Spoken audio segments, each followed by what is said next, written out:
Hi, everybody. Welcome back to another episode of Wharton Tech Talks. Today, I'm happy to introduce Annie Xu, a second year in the healthcare management program at the Wharton School. In addition to pursuing her MBA and master's in social work, Annie is the founder of Pairfect, an authentic alternative to dating apps. I'm also joined by Chloë Ahle, Annie's chief of staff. After studying at West Point, Chloë served in the Army for 4 years before joining Wharton's class of 2025. Welcome to Wharton Tech Talks. I'm really excited to speak with you both today. Thanks so much, Zoe. Thank you, Zoe. Happy to be here. Of course. Okay, Annie, let's start off with just a little bit about your background because it was really cool to learn a little bit about it before starting this episode. So can you tell us a bit about what you were doing before Wharton and what attracted you to the HCM program? Of course. So prior to Wharton, actually for a while now, I have been very passionate about the field of mental health since I was an undergrad as a psych major. And the reason I decided on Penn was particularly for its dual degree program in both social work and getting an MBA. Immediately prior to Wharton, I worked in management consulting at BCG. And in the long run, I'm really hoping to be a therapist and also work in a more operational leadership role in the mental health space. That's why I thought being part of the School of Social Policy and Practice and Wharton would be a really great fit for that. Also, as part of the social work program, I currently work as an individual and couples therapist in Philly. So it's been a really interesting few years being able to do both. Yeah, I'm sure your schedule gets very, very busy. What's one of your favorite things about being a therapist and getting to work with couples for therapy? Wow. So I just started couples work and I find it incredibly fascinating, particularly because I've always been really interested in relationships and what leads to a strong, healthy relationship. And personally, for me, I find it really fulfilling to be able to help couples who are really invested in putting more into their relationship and thinking of ways to communicate better or to spend more quality time in different ways. I've really enjoyed the couples that I work with, and I hope to do it long term. So fingers crossed that will be how it goes. Moving on from your experience prior to Wharton to now what you're kind of doing in addition to an MBA and your master's in social work, can you tell us a little bit about what Pairfect is and what inspired you to start that company? Of course. Just to start, I would say what led to me starting Pairfect was with my experience being a therapist. I had heard so many stories from both my friends and also my clients around how difficult online dating was, especially how emotionally draining it can be and how superficial they often feel. And in my mind, I knew matchmaking was a solution that was in the market. It was much more personalized. But the issue with a matchmaking service and actually finding a matchmaker is that they are often so expensive and only cater really to a very small group of people that can afford it. Just to give you a sense of what that looks like, they often charge multiple hundreds of dollars, even thousands at a minimum. So it's very inaccessible for the majority of people. And what Pairfect does is we really take the scalability of dating apps and the technology piece, we combine it with the personalization of what a matchmaking service offers to create a service that is much more accessible and personalized. The single folks out there don't have to spend so much time and energy anymore swiping on their own. They can actually have this companion, a matchmaker, really guide them through the journey and hopefully alleviate some of that burden from them. Awesome. Thank you so much. We're definitely going to dive a little bit more into Pairfect, but I want to get some info from Chloë. So Chloë, can you share a little bit about what appealed to you about Pairfect and why were you inspired to join Annie's team? Yeah, absolutely. So prior to Pairfect and Wharton, as you mentioned, I was a logistics officer in the United States Army. And having been in that environment for several years as a leader, I really was in an operator seat and I loved being able to gauge how my actions were driving impact of an organization. So when I left the military, I knew that I wanted another purpose-driven role, particularly solving problems that helped people or served some people in some sort of way. And I liked being in that operator seat. And I wanted to pursue that in my professional experience outside of the military, which drove me to pursuing startups as a whole. I first heard about Pairfect through Venture Lab's VIP Practicum program, which allows students to intern with other student founders for a semester. And I thought it would be a good way to gain some experience working with early stage startups. That's how I met Annie and how I was drawn to Pairfect. And really, I was drawn to both Annie and Pairfect because of her background in social work and how her counseling inspired her to create an avenue to those meaningful relationships. Having met my own partner in dating apps, I knew firsthand how critical this need was and how it needed to be fulfilled. And I fell in love with Pairfect's mission. And I also think it's important for any startup joiner to also fall in love with their founder and their reason for having the idea in the first place, so to speak. That's awesome. I like what you said about being a logistics manager and how that translates into something seemingly totally different. But I see what you're saying there about having that purpose-driven role. And I think that's something that's really important about a startup, to have that clear mission. And I also liked what you were saying about translating your skills over. So can you actually tell us a little bit more about what a chief of staff is and what that looks like at Pairfect? Yeah, absolutely. One of the things I love most about working on an early stage startup is that the day-to-day can change very quickly, and you really have your hands involved in many different things at once. So it's exciting, and you also, again, feel like you have some stake in like the personal outcome of the startup.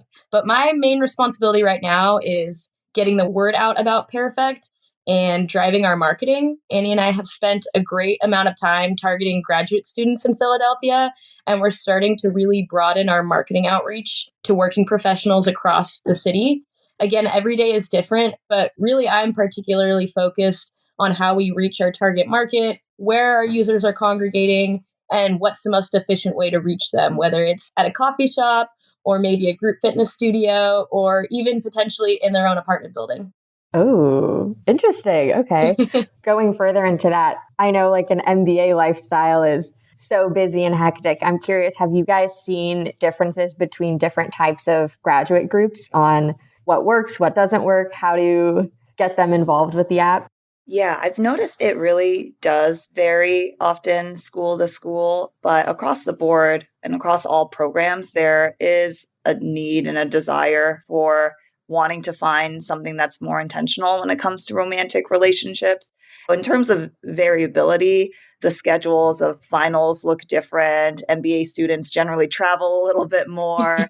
And some of the other grad programs are longer. So they are looking for someone who is hopefully able to stay, say, in Philly for a longer period of time. Whereas I've noticed MBA students are a little bit more flexible, especially if they're going to move to New York after graduating. They're open to meeting, say, some of our folks at Columbia Business School already. So there's some variability there. But I do notice generally across all grad programs and the users that we see, their lifestyles are quite busy, whether it be with classes or traveling, and they're hoping to find a service that they don't have to devote so much time into, and they can also kind of do it alongside everything else going on in their life too.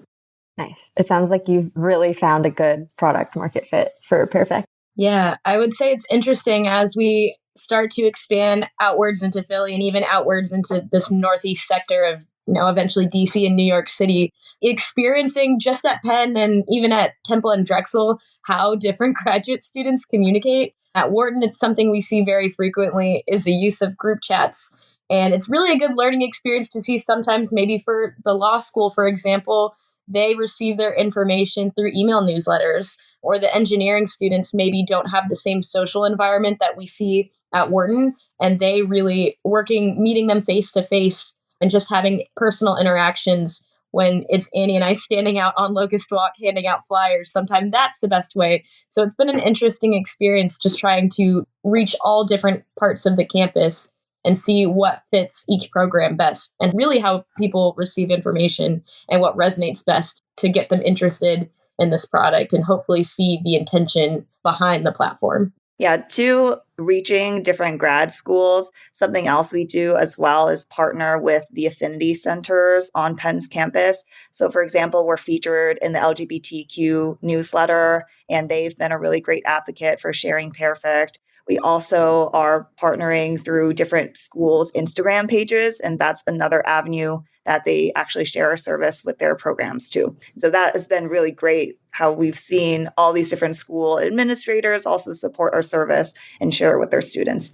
Okay, so diving deeper into Pairfect as a platform and how you've sort of designed the proprietary process, I guess we could say. What were some of the key features you knew, like right off the bat, you wanted in this platform, Annie? And how did you go about like describing that to a technical team or actually building it out? In terms of the key features that I thought were really essential for our platform, I would say three primarily come to mind. The first one really centers around our algorithm, and we incorporate AI, natural language processing, in order to really determine, based off of the information users provide through completing their profiles, which users just on paper would be more compatible with each other. And that really streamlines our process for the matchmakers to make compatible matches, and therefore allows us to really scale the ability to make matches across a large network of users.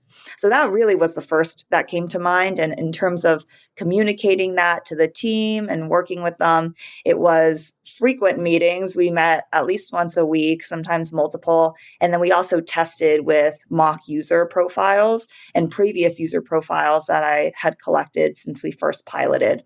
The second feature I thought was essential to make this feature or the service actually scalable as well was creating a matchmaker dashboard that was very user-friendly and seamless for matchmakers to easily see the notes that they took or other matchmakers took on users.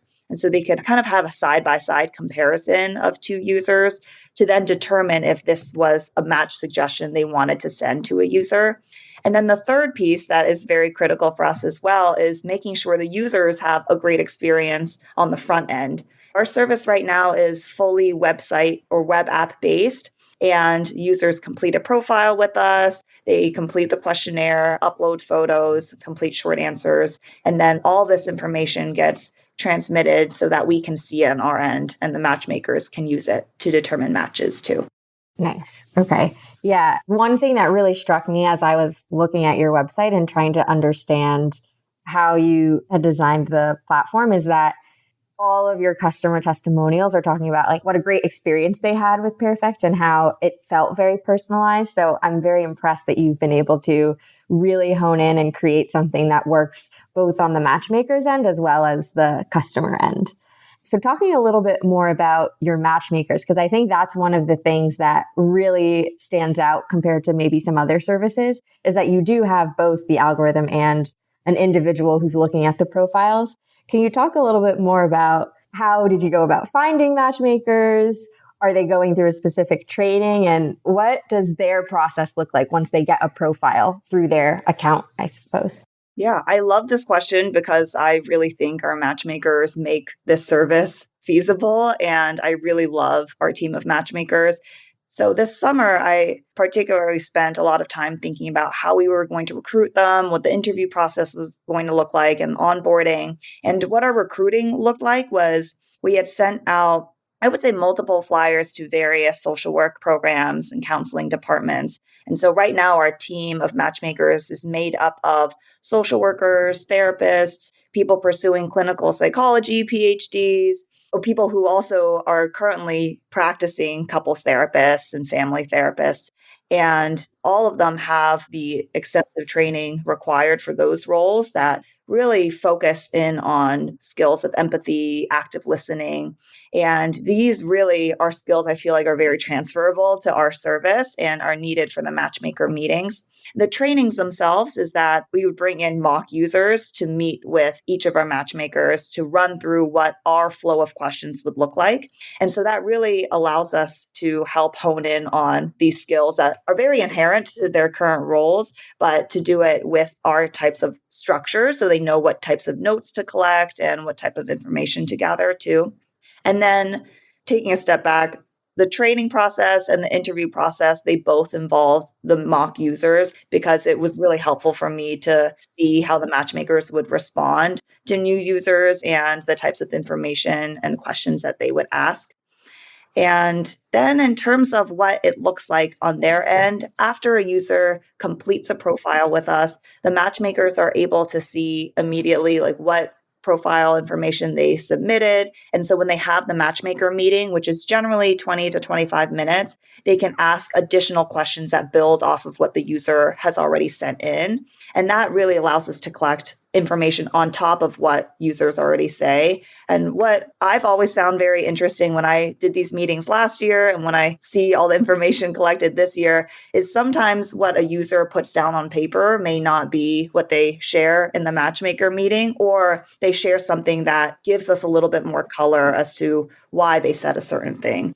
Let me think of an example. There are so many instances of this, but I think one example that comes to mind is, for example, someone could say that they really prioritize matching similar religious preferences. And then we talk to them in the matchmaker meeting and they share something like, yeah, it's actually my parents that really want us to share, say, a same religious background, but I am a little bit more flexible around it. So I would be open to meeting people without the same shared religious background, but it would be my preference in the long term working out for them to share the same type of background, those type of information. And that gives us some more information around, okay, maybe they're more flexible about this quality upfront, but longer term, when they're thinking about a more long-term relationship, they do want someone with the same, say, religious affinity.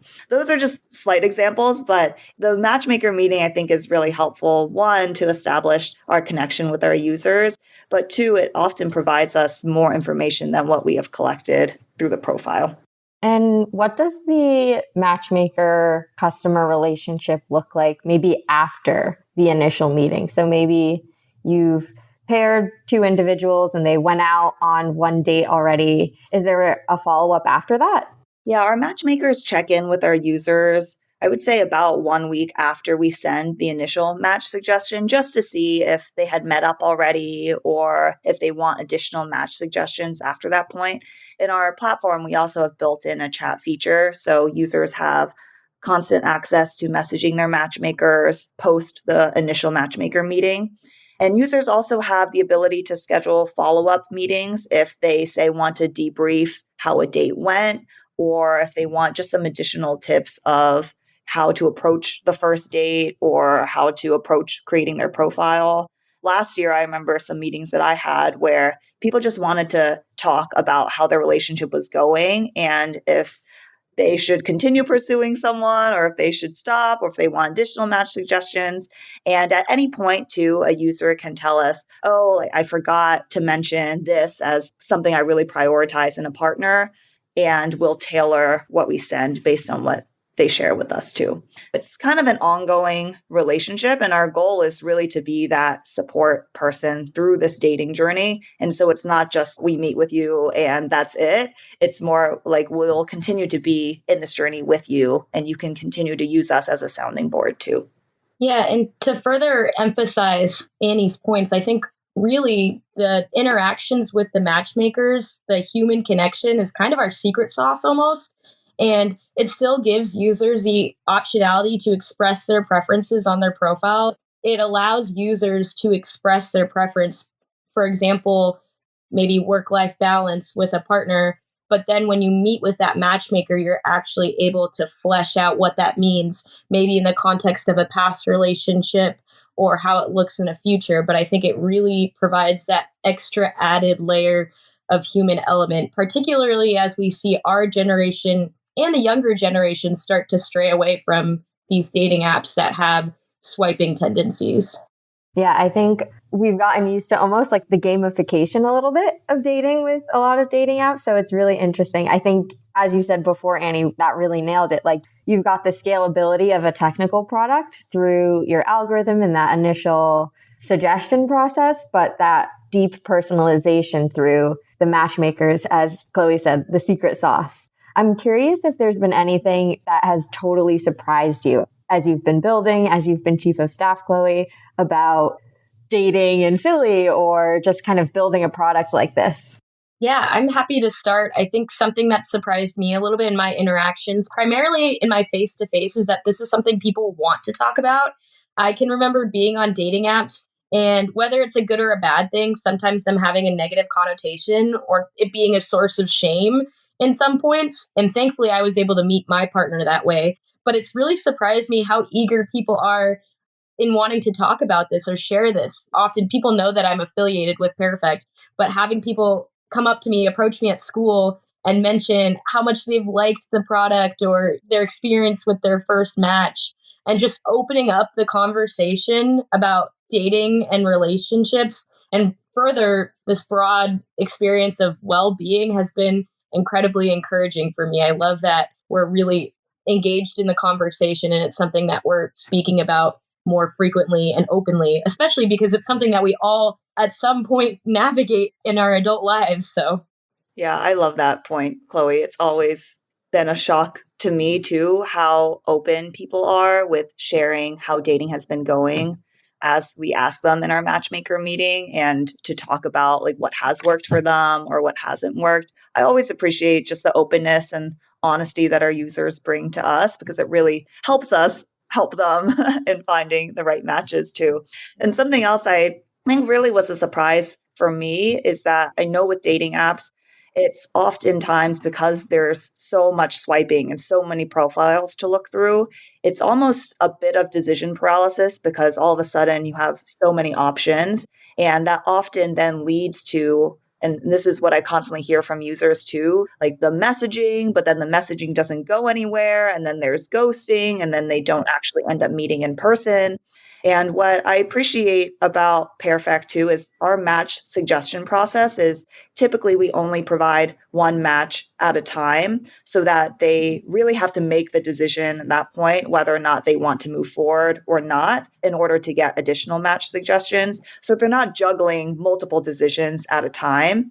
And what I've been really encouraged by is that most of our users, and we see a much higher rate than what dating apps are at, they convert to in-person dates quite frequently and also quite immediately after getting the match where both people accept. So we're really encouraged that people are actually meeting in person and then making the decision of whether or not they want to continue rather than the ongoing messaging back and forth, which a lot of people from what I've heard have found to be sometimes a waste of time as well. Nice. Yeah. I know things like ghosting, that is constantly something that comes up when you're talking to friends about dating. So it seems like you've almost found a solution for that, which is really nice. Do you guys have any fun success stories that you can share, obviously without revealing any personal details?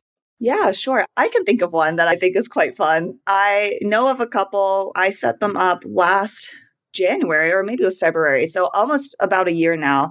And I will say their first date story was probably one of the most interesting I've heard in a while, in that it was very spontaneous. And they, from when I last spoke with them, they had originally set out to meet for brunch, but that brunch evolved into this like 3-day weekend date that involved going to a concert and also visiting an alpaca farm. And so they had a lot of quality time up front. Like, who knew, right? And when I spoke with them too, they had shared how they really appreciated feeling very heard in the matchmaking meeting and that their preferences were really taken into consideration. And they also found it helpful that the process was very straightforward. And typically our users too are very intentional about dating because they go through this more intensive process. And they also had shared, I remember, what advice they would want to give users trying Pairfect for the first time, which is really to be honest about your preferences up front, but that it's also okay if you don't know them. It's just good to also share that you might not know with your matchmaker, and then we can work with that too. Yeah, it's a learning process. That date sounds awesome, though. A concert and an alpaca farm, that sounds like a roller coaster of a 3-day date. Right. And they were both in different grad schools as well. It's, I think, something that is a bit of a loss here at Penn is that it's just difficult to meet students outside of your own program. And we are able to help facilitate people across all the grad schools here and then beyond in other universities too. Awesome. What's next at Pairfect? Is there any upcoming initiatives that you guys can tell our listeners about? We are planning to branch out to all of Philly, and we do plan to start with people who most recently graduated and are staying in Philly or also going to, say, New York. And at the same time, we are planning to partner with local gyms and also local food communities, like, for example, talking to Yelp, so that we can further expand our reach to really be a Philly-based business, but then start expanding to other local cities too. Yeah, I'd say Annie said it perfectly. I think, again, figuring out how we're reaching these recent graduates and these working professionals, and then really saturating our reach in Philadelphia and hoping that that will organically kind of lead to a spread into cities like New York City and Washington, D.C., and hoping that occurs naturally as we start to reach the audience here in Philadelphia. But we're really excited about that and seeing the growth as we head into this summer season. We're excited to see both the growth internally and the growth into new geographical regions. Awesome. I hoping you guys the best. I know it sounds like you've had a lot of success so far, so I'm sure it will just continue to grow from here. All right, we're coming towards the end of our time, and here at Wharton Tech Talks, we love to do some rapid fire hot seat questions at the end. So first thought, best thought, see if you can answer in 2 sentences or less. Best date spot in Philadelphia. I love Ahle Moose. They have 2 locations in Grad Hospital and Chinatown, and I frequented this many places, great for desserts and also teas and coffees, so highly recommend. Awesome. So for date night, I really love, there's this place in Center City called Cork and Candles. It's a candle making experience, and it's fairly close to where I'm at in Center City, but it's also BYOB. So if you partake in alcohol, you're able to bring alcohol with you. And if not, it's just a really good experience, a hands-on experience that allows you to continue the conversation while you do something fun. Nice. Favorite rom-com? For me, it's When Harry Met Sally. It's a classic and one of the first movies I watched with my husband when we started dating. Oh, amazing. That's hard. So my answer is Love Actually. It's a classic. It's also one of the first that I remember seeing in my young adult life. Nice. Best relationship advice you've ever received? You are your own person outside of a relationship.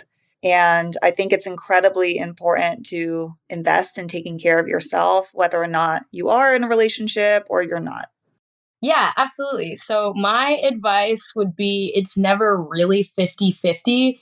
And it almost takes, sometimes someone's going to have more going on personally, professionally, and oftentimes another partner will have to compensate. Just acknowledging that things may never be 50-50, but so long as both people are putting their best foot forward and acknowledging that there will be times where people give more and less, I think that's truly key to making a relationship work. Nice. And last but not least, what's the most important factor in a successful relationship? I feel like this constantly comes up in couples therapy work, but it really is around open and honest communication and seeing each other as a team when you share both the good feelings and the tough feelings to share too. That's great. That's really hard to follow. The first thing that came to mind is choosing someone who is really your best friend in life. There are going to be times when things aren't always romantic and you don't have that bliss and that passion. But if you're with someone that you love doing life with, someone that constantly makes you laugh, and someone you truly value as a friend and a life partner, then I think you can't ever go wrong. Nice. Those are great answers. Thank you both. Thanks, Zoe, for having us. Thanks so much, Zoe. That wraps up our interview for today. Thank you so much, Annie and Chloe, for joining me. If you're looking for love, definitely give Pairfect a try. For the remainder of February, all new users will get a 2-week free trial on the platform. We'll see you soon for another episode of Wharton Tech Talks.